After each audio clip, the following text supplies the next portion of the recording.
Hey everyone, Brian here from the FordTechMakuloco channel. The first thing I want to talk about today before we get to the repair video is I hope everybody out there is staying nice, safe, and healthy as we all get through this worldwide pandemic with the coronavirus going around. I know it's hit a lot of people, both health-wise and financially, and I just want to say I hope everybody out there is staying safe and staying away from this freaking virus, and we'll all get through this here eventually. Today's video is going to be on how to replace the rear hub and bearing on the 2006 to 2012 Ford Fusion two-wheel drive. That's the key here, two-wheel drive. These ones are very, very simple. Basically, pull the caliper and brake components off of there. It's one hub nut and it slides right off, goes right back onto the spindle, torque everything back down, and you're back in business. The part numbers for the hub and bearing, the torque specs, the procedure, everything applies to the 06 to 2012 Ford Fusions that are two-wheel drive. So let's go ahead and we'll get to it. First thing we're going to do is we're going to show you how it sounds. I have a pretty good clip here, and then we'll get right to the repair procedure. Stay safe, guys. All right, this is how it's going to sound. Once you get going down the road, it's going to start humming, whichever bearing is actually failing.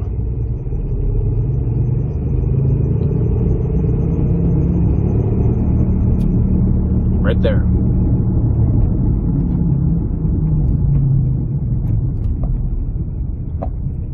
Do it again.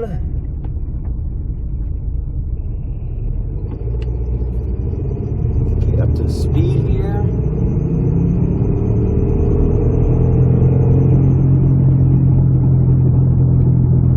That's bad. But that's what it's going to sound like once it gets bad enough back there where the bearing is almost totally shot. Before that, you'll hear the same noise, just won't be as substantial. And that's how you know you have a wheel bearing that's failing. You need to get in the shop and get it fixed. Let's go to the shop and take care of it. All right, so once you've gone on a test drive and you verify the noise is coming from the rear of the vehicle, what you can do is jack up the rear of the vehicle, shock the front wheels, make sure we're in park, nice and safe, and we can go ahead and give the wheel a spin. You will hear the sound. Check it out. When you spin the wheel, it should be perfectly smooth sounding and quiet. No graininess to it, no rolling bearing noise. It's perfectly silky smooth. This obviously is very, very bad. That's why it's so noisy inside the cabin. Now imagine, some weight on that axle. It's definitely gonna get a lot louder. This is definitely our bearing. So with the wheel jacked up safely, we can go ahead and pull the wheel off so we can get access to the brakes and of course the wheel hub.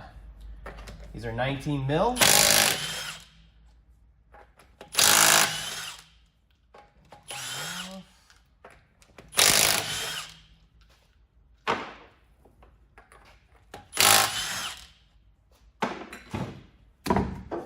There we go.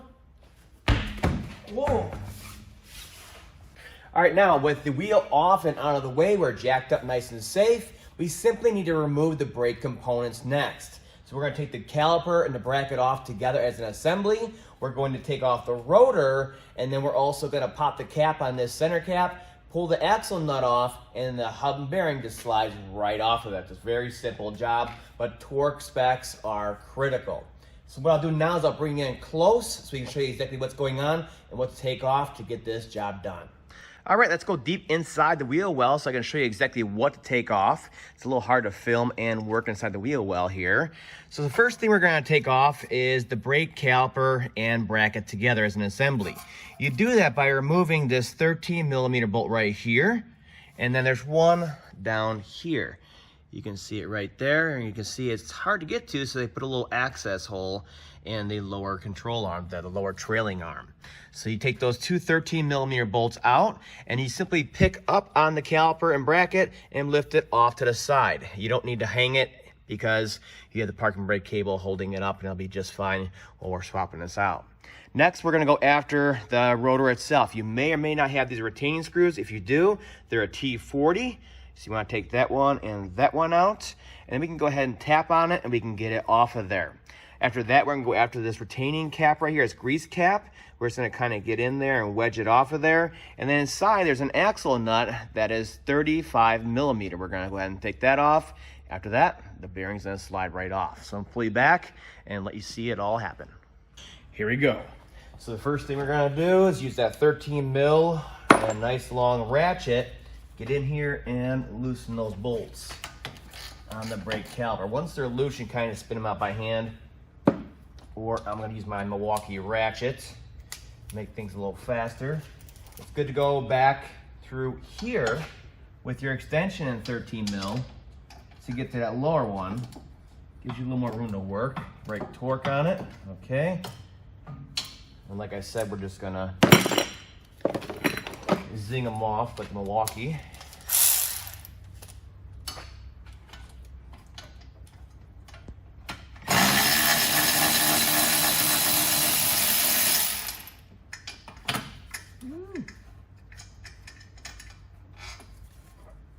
Looks a little something like that.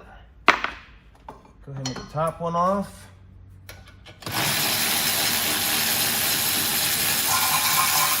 See, it's already falling off of there. That's a good sign. We'll pull this ABS wiring out of the way just so we're not pinching it. And then we'll just simply lift up on here, wiggle and lift. It's gonna get caught on the rust ridge a little bit, just a little bit.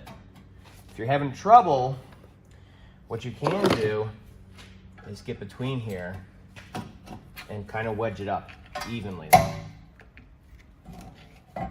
Just kind of help it pass that rust ridge on there. It's got a good sized rust ridge, but that's what you need to do sometimes. Should be past it by now.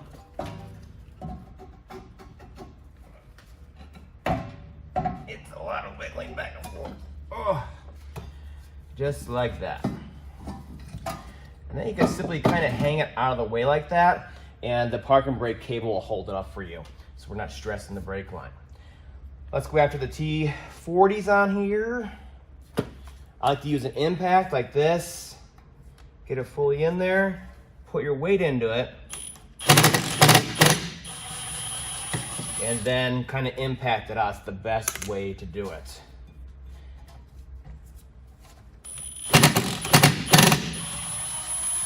All right, sometimes these things get stuck in there and they're a real bear. Now this brake rotor is gonna be stuck to the hub behind it. In the center of the hub here, you can see the amount of corrosion on here. It's an 08 Fusion we're working on today, and it's got some rust to it. So what you can do is start hitting right here, like right here, or with like a 3-pound sledge. And then because we're reusing the rotor, I'm gonna use a soft-faced hammer, tap in the backside, and get it loose without damaging it. All right, safety glasses on, and we're gonna strike it at the edge there, break that rust bond without hitting the studs. That is key.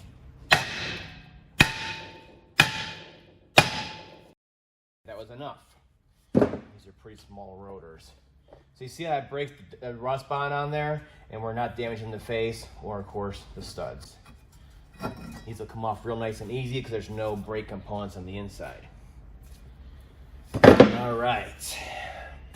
So then this grease cap right here, it's got a flange all the way around it. You simply take a flathead screwdriver like this, or chisel, and we're just gonna go between there, and it kind of forces it out, just like you see there. If you go all the way around evenly and you're patient, you can actually get it out without damaging it. So you can reuse it. And then use a cat claw like this or something like that, and you start prying on it, or you can go at an angle. So you got an angle like that, and it'll drive it out, now that we have space. It's gonna pop, it's gonna pop. And there it is. Put that up to the side, and then there's our axle nut. Now these generally are 35 millimeter. So we'll go ahead. I can smell it already. This thing's all burnt up. The bearings, once they get burnt up everything just starts to smell, and you can smell something's not right. Pull that off. See if we can hear it. Wow. Now there's an ABS sensor comes around with me right here against the trigger wheel as part of this unit. So you want to slide it off straight, and going back on, you want to slide it on nice and straight so you don't damage that sensor. There's no need to remove that sensor. Just like that. Okay. Make sure everything in the spindle here is not damaged, including the threads. And then here's that ABS sensor. It's over here. You'll see it. Just make sure it's not damaged also. And there it is. Yeah, this one's really, really bad. But you can see, I mean, it's really simple to replace one of these on the front, on the two-wheel drive vehicles. Very easy. All right, so going back together, I want to do a little cleanup on here. Shouldn't be too bad. I use some compressed air.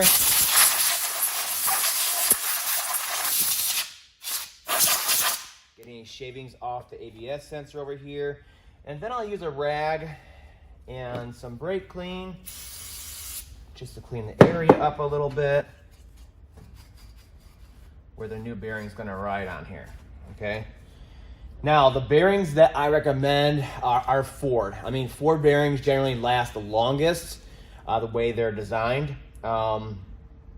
Otherwise, use like Timken is my second favorite, and then third is Moog, okay? So it's very simple going back together. They're complete with tone ring. Everything's good to go. Grease, seals, bearing. Everything's good to go. You simply slide it on. Again, be careful of your trigger wheel hitting the ABS sensors. Put it on nice and straight. Take your time so you don't damage the ABS sensor. And it should fit on nice and snug like this, okay? A little bit of a fight to get it on there.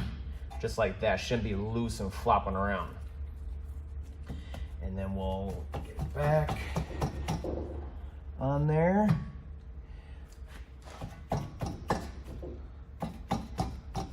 Little tap of the hammer. There we go. Has a dry spot on there. There we go. Sounds a million times better. Nice and smooth. Okay. So the axle nut can be reused. All we're simply doing is indenting the flange on here to lock it in place. So I still use a little bit of blue Loctite on there just as a backup. I'll link to all the stuff down below so you guys have a reference. Put a little on the thread, a little on here, and then I'll impact it so it's snug.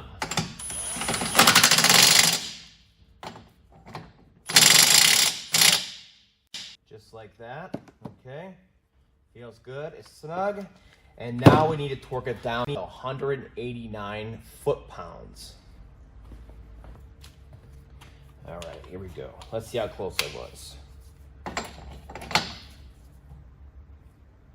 Little. Oh, it's so close to popping. See?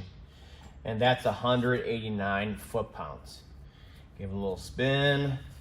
It's always a good idea to recheck your torque. All right, good to go.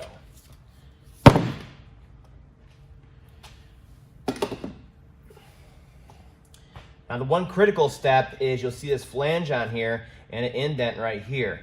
You just want to kind of stake that flange with a hammer and your flathead screwdriver. And this will lock it in so it can't back off in the future.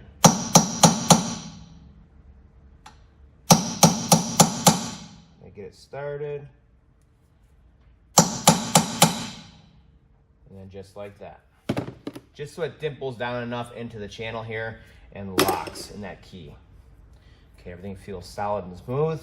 We put our dust cap back on.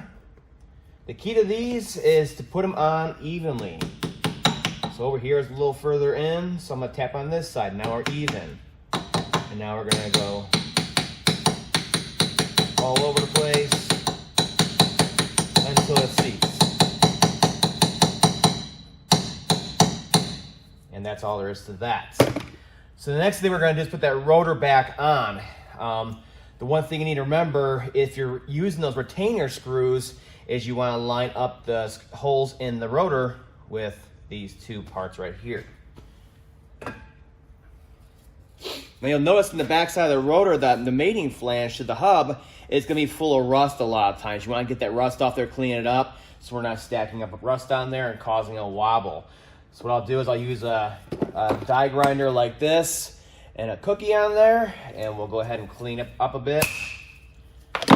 Everything sits nice and flush in the end.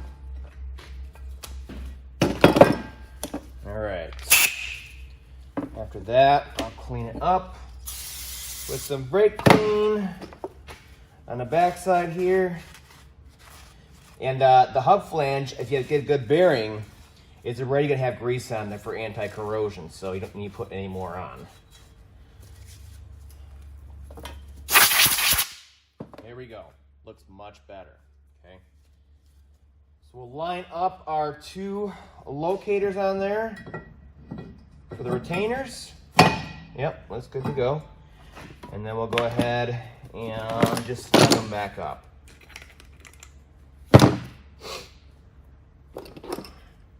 These are always a good idea to start by hand.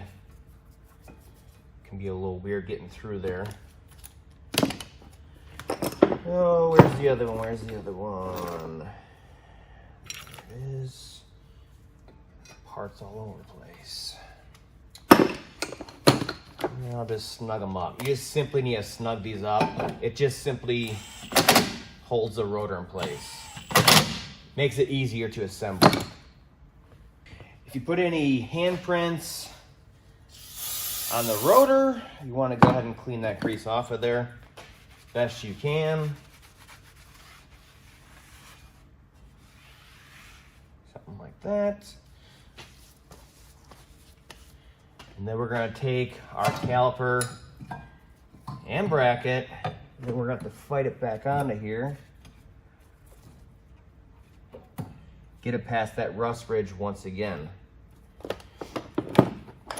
Make sure your pads are spread inside of here, and that'll give you the best chance of getting it back onto there.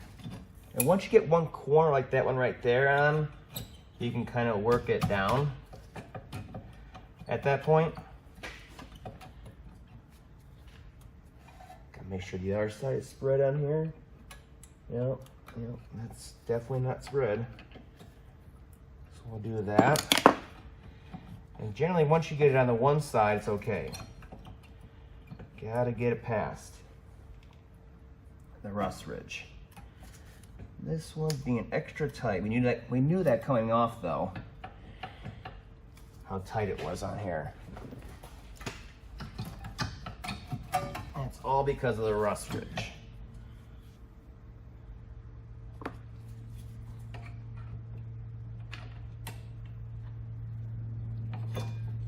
Make sure everything's okay.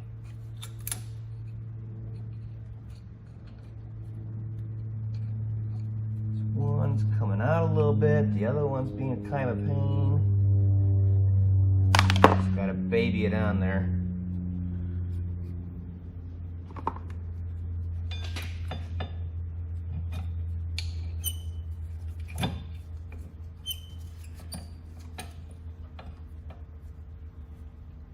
If you're having a huge problem with the rust ridge like this, you may just have to take the caliper and bracket off.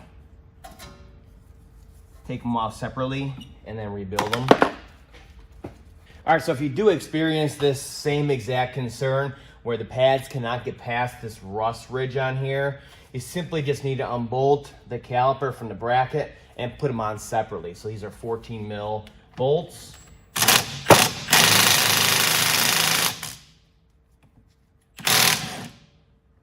Wrong setting there, losing shims and pads and everything else.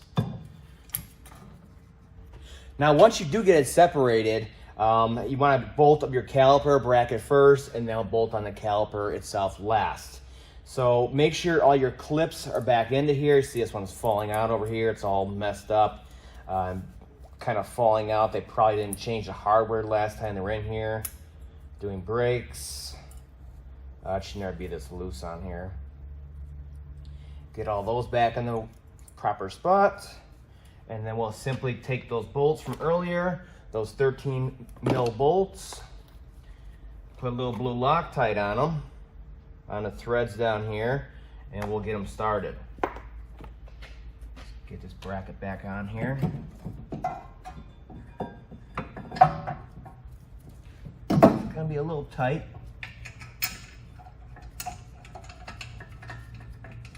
But these are the kind of issues you have to deal with if you're in the Rust Belt of America. So I'm gonna go ahead and put the outer pad on to hold that bracket in place. This one right here. That'll hold our clips.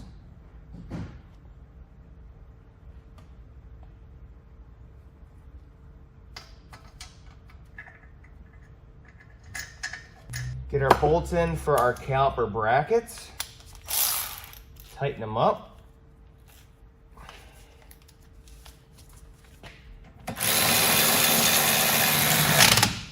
Like that. Same thing over here.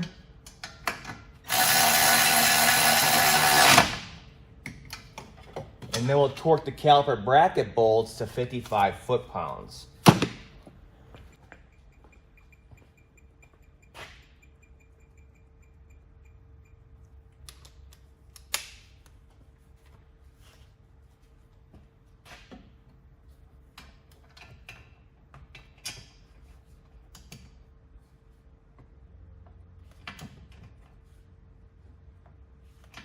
It's a little tight, but doable. There we go.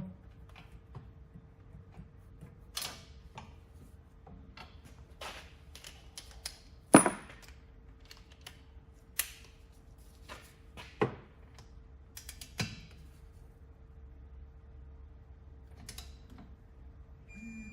we go. Safe and secure. So put the outer pad on and the inner pad, if they fell out. Get it all back together.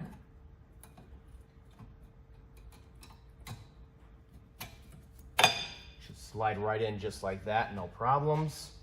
And then we'll take our caliper, put it on there nice and straight, like so. And we'll put our caliper bolts back on. Now the caliper bolts, they're not a big deal. You can just tighten them up by hand. I think the torque spec is like 23 foot-pounds. I always like to do them by hand, just so I get a good feel for them. I know they're good to go. Right there.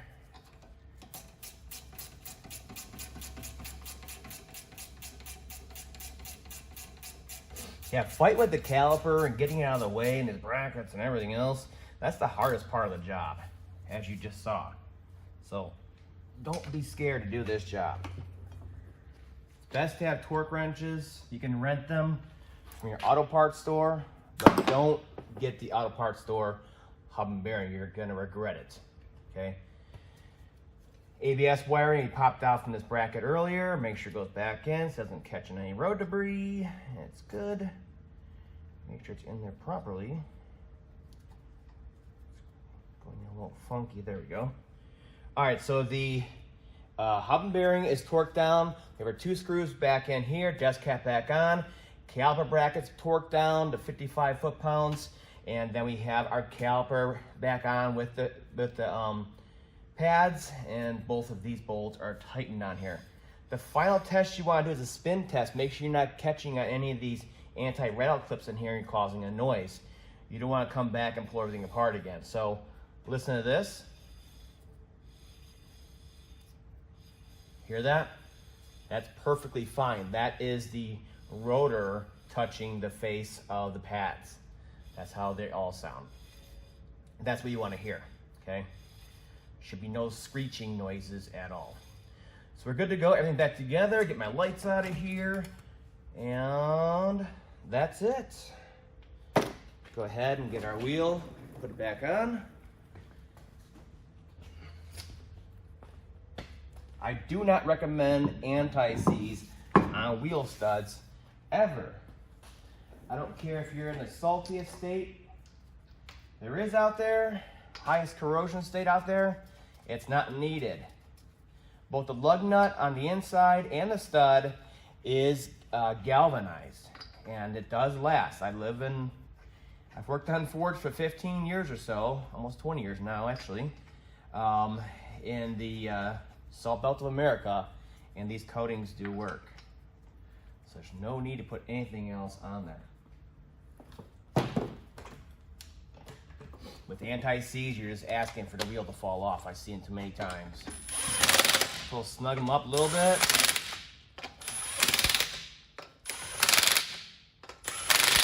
So it's secure.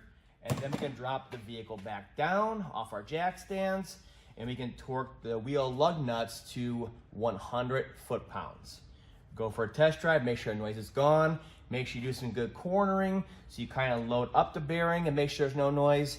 And that's it, you're good to go. Back on the road from there 150,000 miles like this one lasted.